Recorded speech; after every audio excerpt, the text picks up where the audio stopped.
आज रॉ के एपिसोड में हुआ कुछ ऐसा कि जो नहीं होना चाहिए था वो हुआ, लेकिन जो हुआ वही अच्छा था। Okay, hello chatters, my name is Rohit and you are watching wrestle chatter. तो इस वीडियो में गाइस हम लोग बात करने वाले हैं आज हुए मंडे नाइट रॉ के एपिसोड के बारे में। पहले ही बताया था, बहुत जबरदस्त मंडे नाइट रॉ का एपिसोड था। सबसे पहले जो शो की स्टार्टिंग है वो कोडी रोड्स से होती है।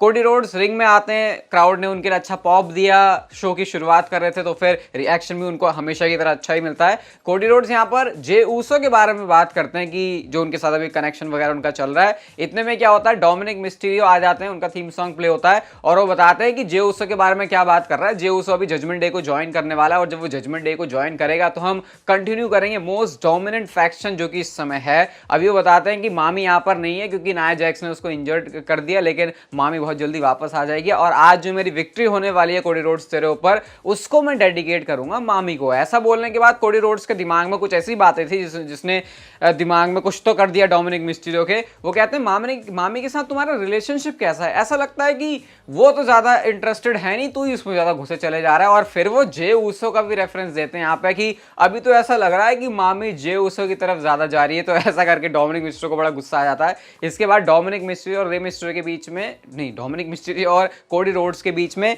एक मैच होता है, सिंगल्स मैच। और ये मैच तो भाई शुरू होते ही खत्म हो गया, मतलब काफी शॉर्ट ही मैच रखा। कोडी रोड्स ने अपना क्रॉस रोड्स लगा के इस मैच को जीत लिया। मैच खत्म होने के बाद ऑब्वियसली क्योंकि जजमेंट डे वहां पर थी तो इस वजह से अब ऐसा लग रहा था कि कोडी रोड्स के ऊपर अटैक हो जाएगा, लेकिन Kevin Owens and Sami Zayn का थीम सॉन्ग प्ले होता है। 6 वर्सेस 6 वाली सिचुएशन हो जाती है तो फिर जजमेंट डे को वहां से कल्टी काटनी पड़ जाती है, लेकिन यूजुअली सेगमेंट यहां पे खत्म हो जाता है। कुछ इंटरेस्टिंग यहां पे डब्ल्यूडब्ल्यूई ने प्लान किया था और ये जो आने वाले 4-5 मिनट में हुआ है भाई, क्या मस्त था यार। मतलब प्योर स्टोरी टेलिंग डब्ल्यूडब्ल्यूई जिसके लिए हम जानते हैं वो यहां पर हुई।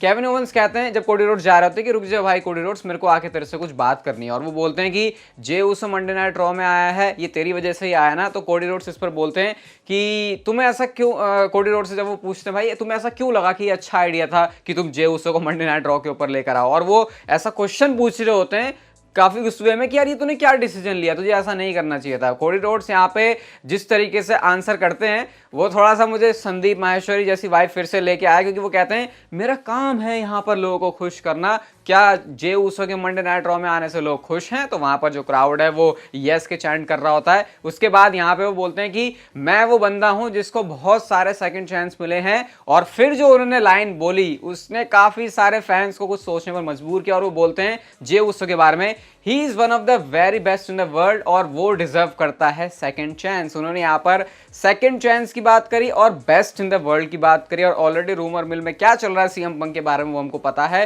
तो क्या ये कोई कनेक्शन है कि मतलब अब ये नहीं कह रहा कि इसका मतलब सीएम पंक आ रहे हैं, इसका मतलब ये होता है कि कभी कभी यूजुअली जब डब्ल्यूडब्ल्यूई कोई बड़ी चीज करने वाली होती है तो धीरे धीरे छोट कहीं से हमको हिंट मिलते हैं और उसके बाद जाके शो पर या उस जगह पर उस सुपरस्टार का रिटर्न होता है। तो सेकंड चांस की बात करी, ऑब्वियसली वो सीएम पंक के लिए अप्लाई होता है। और बेस्ट इन द वर्ल्ड की बात करी वो तो सीएम पंक का आपको पता ही है, निक नेम है या फिर उनका नेम है जिस तरीके से वो डब्ल्यूडब्ल्यूई अपने आप को दिखाते हैं या फिर एडब्ल्यू के अंदर भी। तो ये बड़ा इंटरेस्टिंग था यहाँ पे। खैर हम थोड़ा सा भटक रहे हैं, ये सीएम पंक का रेफरेंस था यहाँ पे। इसके बाद क्या होता है, वो बताते हैं सैमी ज़ेन केविन ओवेंस को कि भाई देख, मैं शायद जल्दी ट्रस्ट कर लेता हूं लोगों पर, लेकिन तुझे थोड़ा सा टाइम लगता है, तो मैं ये बात समझ सकता हूं। बट वो ये बोलते हैं कि हम एक दूसरे को मौका देना चाहिए हमें, जैसे हमने एक दूसरे को मौका दिया तो आज हम अनडिस्प्यूटेड टैग टीम चैंपियंस है। तो केविन ओवेंस ने भाई बिल्कुल रेल बना दी कोडी रोड्स और सैमी ज़ेन की इन बातों की जे ऊसो के बारे में। वो कहते हैं अच्छा तुम ऐसा प्रिटेंड करना चाहते हो कि जैसे कि जे ऊसो तो रीजन है ही नहीं कि सैमी ज़ेन तो एलिमिनेशन चेंबर में नहीं जीता और कोडी रोड्स तो रेसलमेनिया में चैंपियन नहीं बन पाया, और मैं जिसने 5 से ज्यादा बार मुझे टाइटल कॉस्ट करवाया, अगर आज जे ऊसो ना होता तो फिर शायद मैं चैंपियन हो जाता। तुम ऐसा चाहते हो कि ऐसा प्रिटेंड किया जाए? चलो ठीक है, मैं मानता हूं कि तुम लोग सही बोल रहे हो, मैं तुम्हारा ट्रस्ट करता हूं और मैं होप करता हूं कि तुम राइट हो। और ये जो जजमेंट डे वाला एंगल, जे ऊसो की स्टोरी, और क्योंकि Kevin Owens Sami Zayn Cody Rhodes सारे लिंक्ड हैं जजमेंट डे से, जे ऊसो से भी उनके पुराने कनेक्शन है, तो ये जो पूरे तार इन्होंने बिछा है ना, मतलब ये मजा आ गया इसको देख के। और इसलिए मैं कह रहा हूं कि अगर आपने इसको नहीं देखा ना तो लाइव भी जाके देखना। आपको शायद, मुझे नहीं पता मैं कितना अच्छे तरीके से आपको करवा पा रहा हूं डिलीवर, लेकिन जो भी था बहुत मस्त था ये। इसके बाद गाइस शो पर कोफी किंगस्टन आइवार के बीच में मैच होता है, और क्या मैच था भाई ये मंडे नाइट रॉ में एक के बाद एक क्या हो रहा था। रिंग साइड पर पहले तो एक स्प्लैश मारा आइवार ने, भाई पिचका दिया बिल्कुल। अगर कोफी इतने होंगे तो फिर वो इतने हो गए पतले। इसके बाद एसओएस पे किकआउट भी किया आइवार ने, पावर बॉम्ब आता है आइवार के लिए, स्पिनिंग किक आती है, आइवार का मून सॉल्ट हुआ, उसके ऊपर कोफी किंगस्टन ने किकआउट कर दिया। भाई साहब ये क्या हो रहा है? और वो तो ऐसा किकआउट था, मतलब अचानक से इस मैच में एक ऐसा किकआउट आ जाएगा वो एक्सपेक्टेड नहीं था। और एंड में सनसेट फ्लिप पावर बॉम्ब के साथ ट्रबल इन पैराडाइज बजाया कोफी किंगस्टन और उन्होंने आइवार को इस मैच में पिन कर दिया। बहुत बढ़िया ये मैच था। आई थिंक इस मैच के होने की वजह से कोफी किंगस्टन ने बताया कि मुझे भूलो मत, मैं भी मंडे नाइट रॉ का एक बहुत ही चमकता धमकता सितारा हूं। इसके बाद शिंजुके नाकामुरा का एंट्रेंस होती है, उनका थीम सॉन्ग प्ले होता है, वो रिंग में आते हैं, रिकोशे के साथ उनका मैच होना था। सेथ रॉलिंस के अंदर इतनी गर्मी है, इतना ज्यादा चिढ़ा के रख दिया शिंजुके नाकामुरा ने उनको कि वो आके उनके ऊपर अटैक करने की कोशिश करते हैं, लेकिन जो ऑफिशियल्स हैं उन्होंने रोका। जिसके बाद रिकोशे और शिंजुके नाकामुरा के बीच में मैच शुरू होता है। रिकोशे की जो एजिलिटी है रिंग में वो हमेशा ही हेल्प करती है उनके मैचेस को इंप्रेसिव बनाने में, और सामने वाले जो सुपरस्टार है उसको भी कम एफर्ट करना पड़ता है। बट मैच की कहानी कुछ ऐसी होती है कि शिंजुके नाकामुरा ने स्टील चेयर उठा ली, लेकिन उन्होंने तो कुछ करा नहीं, रिकोशे ने उल्टा ही उनके ऊपर अटैक कर दिया। अब ये सब करने के बाद ऑब्वियसली मैच डिस्क्वालिफिकेशन से तो एंड होता है। रिंग में जाके पता नहीं क्यों रिकोशे क्या आर्ग्यूमेंट कर रहे हैं, भाई स्टील चेयर का यूज करके तुमने नाकामुरा को तोड़ा है, अब क्या मैच एंड नहीं होगा? यहाँ पे पीछे से आके नाकामुरा ने उनके ऊपर अटैक करना शुरू कर दिया, जो उनके टांगों की उन्होंने हालत करी है। मतलब एक ही लेग को उन्होंने टारगेट किया, रिंग पोस्ट पे फंसा के स्टील स्टेप से बजाए भी हैं। ये सारी चीज सेथ रॉलिंस देखते हुए निकल के आ जाते हैं और अब उन्होंने अटैक करना शुरू कर दिया शिंजुके नाकामुरा के ऊपर, लेकिन ये चीज उल्टा उनके ऊपर ही भारी पड़ जाती है। बैक ड्रॉप मारा उन्होंने, सेथ रॉलिंस जो है स्टील चेयर के ऊपर गिरे, अनाउंसर टेबल पे धक्का मारा, अनाउंसर टेबल पे ड्रॉप किया, कमर की ऐसी तैसी कर दी उन्होंने, और नाकामुरा उसके बाद हंसते खेलते वहां से चले जाते हैं। उन्होंने सेथ रॉलिंस के वो जो फैन साइन था मुंह वाला उसको भी पकड़ा था, उसके बाद ऐसे ऐसे करके वहां से निकल रहे थे और डॉक्टर्स रूम में जाना पड़ जाता है सेथ रॉलिंस को। बाद में सेथ रॉलिंस का ना वैसे एक प्रोमो भी था जहां पे वो बताते हैं कि वो टायर्ड हैं, वो दर्द में है और I am losing my mind. Shinsuke Nakamura तो चाहता है ना तेरे हिसाब से चीज हो, तो तू डेट बता, तू टाइम बता।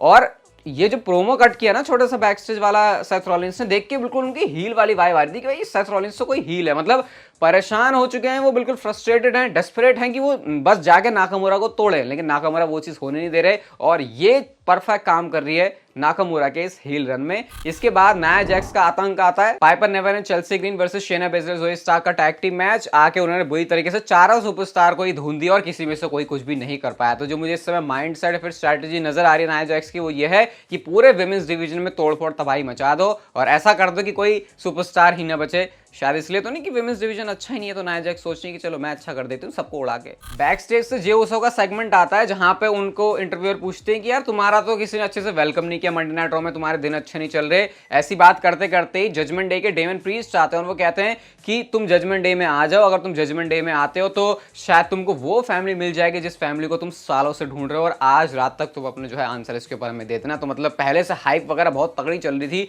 कि क्या डिसीजन होगा। इवन बैक स्टेज से एक और सेगमेंट था जहां पर जे उसो, जिमी उसो, केविन ओवेंस तीनों होते हैं और केविन ओवेंस कहते हैं, जे उसो कहते हैं केविन ओवेंस से, भाई तूने जो रॉ में बोला मेरे मुंह के सामने बोल। तो केविन ओवेंस कहते हैं तुझे क्या लग रहा है मैं तेरे मुंह के सामने नहीं बोल सकता है? अगर इनके बीच बातें हो रही हैं, फिर जो सैमी ज़ेन बीच में काम डाउन करने की कोशिश कर रहे हैं दोनों सुपरस्टार्स को और कहते हैं कि ठीक है तुम आज अपना डिसीजन लेने वाला है, उसके लिए तुमको गुड लक। तो आज मेन इवेंट के लिए पूरी जबरदस्त और तगड़ी हाइप मंडे नाइट रॉ के एपिसोड में पूरे टाइम बन गई थी। इसके बाद गाइस हमको शो पर दिखता है Chad Gable versus Bronson read का मैच। शुरुआत में मैच में अभी गेबल ने कुछ किया भी नहीं है, ऑलरेडी जो गेबल के चैंट्स है वो हम सुन सकते थे।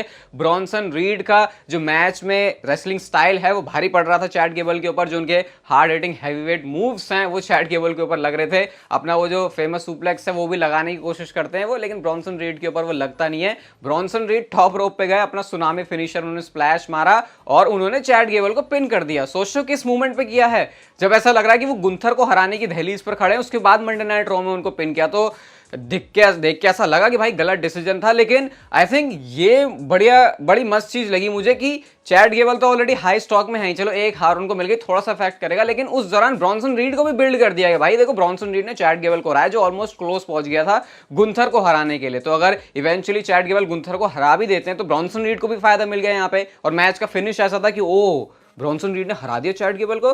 थोड़ी रियल फील आती है इसमें काफी। मुझे बताना आप भी सेम फील करते हो या फिर नहीं, लेकिन मेरे को तो सही लगा भाई ये डिसीजन। इसके बाद गाइस शो पर आती है बेकी लिंच अपनी NXT वुमेन्स चैंपियनशिप के साथ। कहती है वो NXT में प्रेस करते हुए कि वहां फ्यूचर है, वहां पर हंगर है, आज वो किसी नए को मौका देना चाहती है। और पता है कौन निकल के आया उनके ओपन चैलेंज को एक्सेप्ट करने? नटालिया। अब ये चीज मैंने देखी, मैंने कहा नहीं। और बेकी लिंच भी यही बोलती है कि मैं तो किसी नई बंदी को ढूंढ रही थी। नटालिया कहती है अबे तू क्या नई बंदी को ढूंढ रही थी, तू ना गई वहां पे NXT में जाके जो दूसरे सुपरस्टार से उनकी अपॉर्चुनिटी को लेने? तो गुस्सा दिला दिया। नटालिया बेकी लिंच का मैच हुआ, 2-2.5 सेकंड का मैच था। रोल अप करके बेकी लिंच ने इस मैच में नटालिया को पिन कर दिया। इसके बाद गाइस शो पर होता है टोमासो चांपा वर्सेस विंची के बीच में मैच में चांपा ने विंची को हरा दिया। गुंथर बैक स्टेज से सब कुछ देख रहे हैं और लुडविग काइजर भी खुश नहीं है विंची जिस तरीके से हार गए। अब ये इंपीरियम का पता नहीं ये प्रॉब्लम हमेशा दिखती ही क्यों है। इंटरकॉन्टिनेंटल चैंपियन अलग ही चल रहा है और इंपीरियम को देख के ऐसा लगता है भाई ये तो इतने गलत काम कर रहे हैं कि गुंथर को कुछ भी देख के मजा नहीं आ रहा। अब गाइस हम लोग बात करते हैं शो के मेन इवेंट की, जहां पर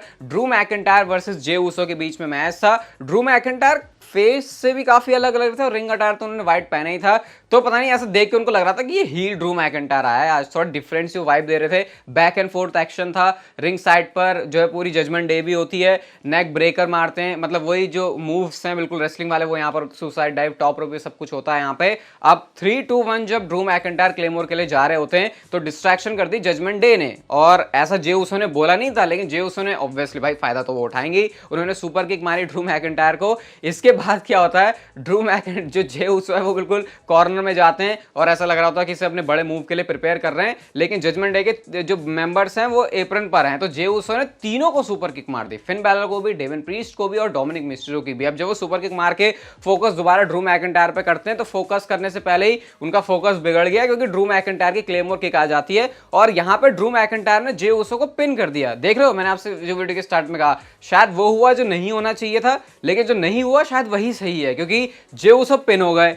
जजमेंट डे के साथ उलझते और ड्रू मैकिंटायर को बीच में एक बड़ी विक्ट्री मिल गई, जो कि ऐसा लग रहा था उनका मोमेंटम खो गया है। और जे ऊसो को पिन करना ऑब्वियसली इस पॉइंट पर एक बहुत बड़ी बात है, लेकिन जे ऊसो हार भी गए बट तब भी उसका सेंस बढ़ रहा है। तो इसलिए मैं कह रहा हूं जो भी बुक कर रहा है बहुत बढ़िया बुक कर रहा है। इसके बाद क्या होता है, जजमेंट डे, अब पता चल गया था कि नो आ गया है, जे ऊसो की तरफ से तो ज्वाइन करने वाला है नहीं। पूरी जजमेंट डे मिलकर जो है बजाना शुरू करती है। ड्रू मैकिंटायर सोच विचार कर रहे हैं कि क्या मैं जे ऊसो को बचाऊं, क्या मुझे इसको बचाना चाहिए। इसने जो पास में कांड किए वो सारे शायद उनके दिमाग में घूम रहे होंगे। अब वो तो सोच विचार करते ही रह गए, लेकिन कोडी रोड्स ने आके जो है मदद कर दी। और उसके बाद एंड में डोमिनिक मिस्टीरियो को जो है क्रॉस रोड्स पड़ता है। कुछ भी हो एंड में आके पिटना तो डोमिनिक मिस्टीरियो को ही है। और वही आज मंडे नाइट रॉ में भी हुआ। मस्त मंडे नाइट रॉ का एपिसोड, तो जो भी बुक कर रहा भाई ऐसे ही करो, बहुत मजा आया इसको देख के। ये वीडियो गाइस अगर आपको अच्छी लगी तो उसे लाइक, शेयर, सब्सक्राइब और नोटिफिकेशन बेल को ऑन कर दो। And I will see you guys in my next video.